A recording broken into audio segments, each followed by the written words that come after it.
If you have a DJI Mini 4 Pro or a DJI Mini 3 Pro or any other drone that has propellers like this, I have something that you need to be aware of and keep your eye out for. So I've noticed that these propellers are great, but there is some issues that are occurring when you have been flying a little bit.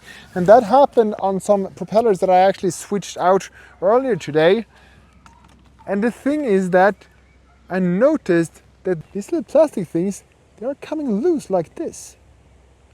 So sometimes you don't notice it because you need to really touch them to see what's going on. But when this happens, you need to switch these blades out for new ones and attach new propellers. And I actually have a video dedicated to how you replace the propellers of your DJI Mini 4 Pro and Mini 3 Pro and such drones, and I recommend you to watch that next. So please be aware that when they look like this, replace them, and I've linked to new propellers in the description box and the comment section as well, so you can pick some up. And the video over here, well, this is the video where I show you how to replace your propellers correctly, because if you do wrong, the drone will not take off. See you in that one. Have a good one. Bye.